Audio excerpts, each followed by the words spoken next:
नमस्कार मंडळी, श्री स्वामी समर्थ. ओम नमो भगवते वासुदेवाय नमः. तर आजपासून म्हणजेच 17 मे 2026 पासून पवित्र अधिक मासाला सुरुवात होत आहे आणि हा अधिक मास असणार आहे 15 जून 2026 पर्यंत. अधिक मास हा भगवान श्री हरी विष्णू यांना समर्पित महिना आहे. तर या महिन्यामध्ये केलेली कोणतीही सेवा असेल किंवा कोणतंही केलेलं पुण्यकर्म असेल तर त्याचं आपल्याला शतपटीने फळ प्राप्त होत असतं. त्याचबरोबर हा महिना भगवान श्री हरी विष्णू यांना समर्पित असल्यामुळे या महिन्यामध्ये भगवान श्री हरी विष्णू यांची केलेली विशेष उपासना यामुळे भगवान श्री हरी विष्णू यांचा तसेच माता लक्ष्मीचा कृपाआशीर्वाद आपल्याला लाभतो आणि आपल्यावरील सर्व संकट विघ्न अडचणी देखील दूर होण्यास मदत होते. आणि म्हणूनच भगवान श्री हरी विष्णू यांचा कृपाआशीर्वाद प्राप्त करण्यासाठी या महिन्यामध्ये आपण अनेक उपाय सेवा करत असतो. यापैकीच एक उपाय आपल्याला करायचा आहे, एक सेवा करायची आहे. संपूर्ण अधिक मासात म्हणजेच 17 मे ते 15 जून या दरम्यान आपल्याला घरामध्ये तिन्ही सांजेच्या वेळेला कापुरासोबत एक वस्तू जाळायची आहे. जी वस्तू जाळल्यामुळे आपल्या घरामध्ये ज्या काही अडचणी आहेत, संकट आहेत, तर ते दूर होऊन माता लक्ष्मी आणि भगवान श्री हरी विष्णूंच्या कृपेने आपल्या घराची भरभराट होणार आहे, घरामध्ये सुख समृद्धी येणार आहे. आता ही भीमसेनी कापरासोबत आपल्याला कोणती वस्तू जाळायची आहे, कोणती सेवा करायची आहे याविषयीची माहिती व्हिडिओमध्ये मी पुढे तुम्हाला सांगणारच आहे. पण त्यापूर्वी चॅनलवर जर नवीन असाल तर चॅनलला सबस्क्राईब करा, जेणेकरून आपले असेच येणारे नवनवीन माहितीमय आणि भक्तिमय व्हिडिओ तुमच्यापर्यंत पोहोचत राहतील. तसेच व्हिडिओ पाहताना व्हिडिओला लाईक करायला विसरू नका. तसेच कमेंटमध्ये ओम नमो भगवते वासुदेवाय नमः हे देखील लिहायला विसरू नका. तर यापूर्वीच्या व्हिडिओमध्ये आपण या अधिक मासाविषयीची संपूर्ण माहिती जाणून घेतलेली आहे. म्हणजेच अधिक मासामध्ये काय करावे, काय करू नये, तसेच कोणत्या नियमांचं पालन करणं आवश्यक आहे. त्याचबरोबर इतर देखील महत्त्वपूर्ण माहिती जाणून घेतलेली आहे.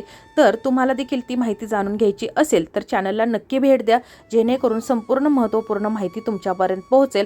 तर या अधिक मासामध्ये केलेली कोणतीही सेवा असेल किंवा कोणताही उपाय असेल तर त्याचं आपल्याला अधिक पटीनं फळ प्राप्त होत असतं.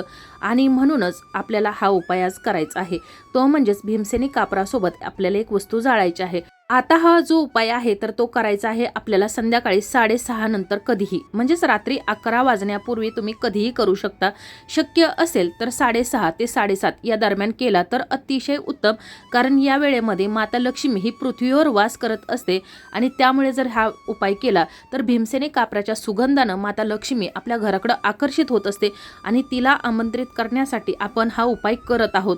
आणि त्यामुळे शक्यतो आपल्याला 6:30 ते 7:30 या दरम्यानच हा उपाय करायचा आहे.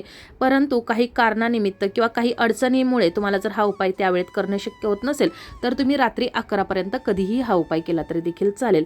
त्याचबरोबर हा अधिक मास भगवान श्री हरी विष्णू यांना समर्पित असल्यामुळं जितक्या जास्त होतील तितक्या जास्त सेवा तुम्हाला या अधिक मासामध्ये करायच्या आहेत. आणि भगवान श्री हरी विष्णू यांना हळद अत्यंत प्रिय आहे, पिवळा रंग अत्यंत प्रिय आहे आणि त्यामुळे या अधिक मासामध्ये पिवळ्या रंगाचा जास्तीत जास्त वापर करायचा आहे. म्हणजेच पिवळ्या रंगाचे कपडे परिधान करायचे आहेत. त्याचबरोबर रोज सकाळी घराची साफसफाई करायची आहे. एका भांड्यामध्ये पाणी घ्यायचं आहे, त्यामध्ये थोडंसं हळद टाकायचे आहे आणि थोडंसं खडे मीठ टाकायचं आहे आणि हे पाणी संपूर्ण घरामध्ये शिंपडायचं आहे. उंबरट्यावरती शिंपडायचं आहे, दरवाजावर शिंपडायचं आहे. त्याचबरोबर मुख्य दरवाजाच्या उंबरट्यावरती हळदीनं लेपन करायचं आहे. तसेच दरवाजावरती हळदीनं स्वस्तिक काढायचं आहे. शक्य असेल तर दररोज आंघोळीच्या पाण्यामध्ये देखील चिमूटभर हळद टाकायची आहे.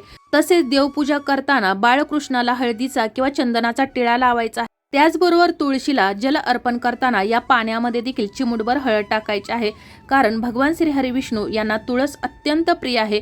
तुळस ही लक्ष्मी माता आहे आणि लक्ष्मी माता ही भगवान श्री हरी विष्णू यांची पत्नी आहे आणि त्यामुळं तुळशीशिवाय भगवान श्री हरी विष्णू नैवेद्यसुद्धा स्वीकारत नाही. आणि इतकं या तुळशीचं महत्त्व असल्यामुळं या तुळशीला जल अर्पण करताना त्या पाण्यामध्ये तुम्हाला चिमूटभर हळद टाकायची आहे. त्याचबरोबर तुळशीला 11 प्रदक्षिणा घालायच्या आहेत आणि ओम नमो भगवते वासुदेवाय नमः या मंत्राचा जप करायचा आहे. त्याचबरोबर तुळशी मातेच्या मंत्राचा देखील जप करायचा आहे. देवघरासमोर आपण जो दिवा प्रज्वलित केलेला आहे तर त्यामध्ये म्हणजे सकाळी देवपूजा करताना जो दिवा प्रज्वलित करता तर त्या दिव्यामध्ये देखील तुम्हाला भीमसेनी कापराची एक वडी टाकायची आहे.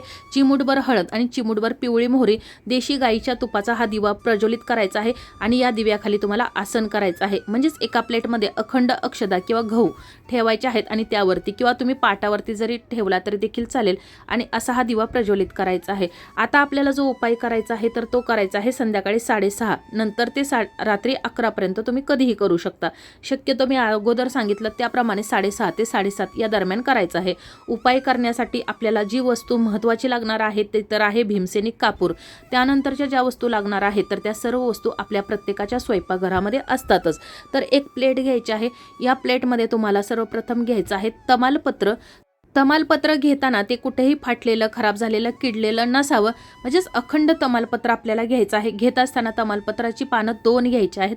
त्यावरती तुम्हाला 2 अखंड लवंगा, 2 काळे मिरे आणि त्यानंतर एक तुरटीचा खडा वरती ठेवायचा आहे. आता जर तुमच्याकडं तुरटीचा खडा नसेल एका दिवशी तर तुम्ही नाही ठेवला तरी चालेल, किंवा जर तुमच्याकडे पिवळी मोहरी नसेल आणि काळी मोहरी असेल तर तुम्ही एका दिवशी या काळ्या मोहरीचा देखील वापर करू शकता. परंतु शक्यतो मी या ज्या वस्तू सांगितलेल्या आहेत तर त्याच घ्यायच्या आहेत. आणि त्यानंतर या सर्व वस्तूंवरती भीमसेनी कापराच्या 3 ते 4 वड्या ठेवायच्या आहेत आणि या सर्व वस्तू घेऊन देवघरासमोर बसायचं आहे. आता हा उपाय मी तुम्हाला सांगितलेला आहे की 6:30 ते 7:30 या दरम्यान करायचा आहे. तर सर्वप्रथम तर तुम्हाला या वस्तू देवघरासमोर ठेवायच्या आहेत. त्यानंतर देवघरासमोर तुम्हाला दिवा प्रज्वलित करायचा आहे. मी अगोदर ज्याप्रमाणे सांगितला तर त्याप्रमाणे दिवा प्रज्वलित करायचा आहे आसन करून. त्यानंतर धूपदीप दाखवायचा आहे देवघरासमोर, म्हणजे सर्व देवी देवतांना.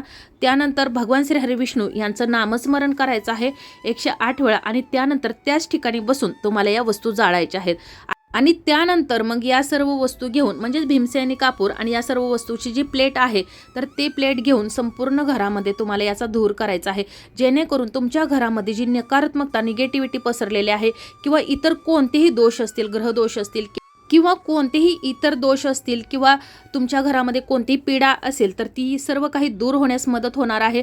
त्याचबरोबर भीमसेनी कापराच्या सुगंधानं माता लक्ष्मी आपल्या घराकडे आकर्षित होत असते आणि त्यामुळेच आपण या वस्तू जाळत असतो. तर अशा प्रकारे ही जी वस्तू आहे तर त्या संपूर्ण घरामध्ये तुम्हाला फिरवायच्या आहेत. म्हणजेच याचा जो धूर आहे, धूप आहे तर ते संपूर्ण घरामध्ये जास्तीत जास्त कसा पसरेल याची आपल्याला काळजी घ्यायची आहे. तुम्ही यामध्ये भीमसेनी कापराचा जास्त वापर करू शकता. परत त्यानंतर आपल्या घराच्या मुख्य दरवाजाच्या बाहेर आणून देखील तुम्हाला ज्याप्रमाणे आपण ओवाळतो त्याचप्रमाणे धूप हा फिरवायचा आहे. आणि म्हणजेच ह्या वस्तू जाळलेल्या आहेत तर त्या फिरवायच्या आहेत आणि संपूर्ण घरामध्ये फिरवून झाल्यानंतर मग घराचा मुख्य प्रवेशद्वार आहे तर त्याच्या दरवाजाच्या मागच्या बाजूला आतल्या साईडलाच घरामध्ये ठेवायचे आहेत. त्याचबरोबर तुम्ही तिन्ही सांजेला जो दिवा प्रज्वलित करणार आहात तुळशीजवळ तर त्या दिव्याखाली देखील तुम्हाला आसन करायचे आहे. एका प्लेटमध्ये थोड्याशा अक्षदा ठेवायच्या आहेत. या अक्षदा पिवळ्या केलेल्या असावेत आणि जो दिवा प्रज्वलित करणार आहात तर त्या दिव्यामध्ये देखील तुम्हाला भीमसेनी कापूर टाकायचा आहे. त्याचबरोबर चिमूटभर हळद, पिवळी मोहरी चिमूटभर आणि 2 अखंड लवंगा या वस्तू टाकायच्या आहेत. त्याचबरोबर संपूर्ण अधिक मास तुमचा घराचा जो मुख्य प्रवेशद्वार आहे तर त्या ठिकाणी तुम्हाला 6:30 ते 7:30 या दरम्यान एक दिवा प्रज्वलित करायचा आहे. हा दिवा आपल्याला मी अगोदर सांगितला त्याप्रमाणे माता लक्ष्मीला आपल्या घराकडे आकर्षित करण्यासाठी आणि घरातील नकारात्मकता जी आहे तर ती दूर करण्यासाठी, भगवान श्री हरी विष्णू यांचा कृपाशीर्वाद प्राप्त करण्यासाठी हा दिवा प्रज्वलित करायचा आहे. आणि या दिव्यामध्ये देखील तुम्हाला मी सांगितलं त्याप्रमाणे आसन करायचं आहे. तसेच भीमसेनी कापूर, 2 अखंड लवंगा, पिवळी मोहरी, हळद टाकायची आहे. आणि असा हा दिवा तुम्हाला संपूर्ण अधिक मासात तिन्ही सांजेच्या वेळेला आपल्या दरवाजात तसेच तुळशीजवळ तसेच देवघराजवळ प्रज्वलित करायचा आहे.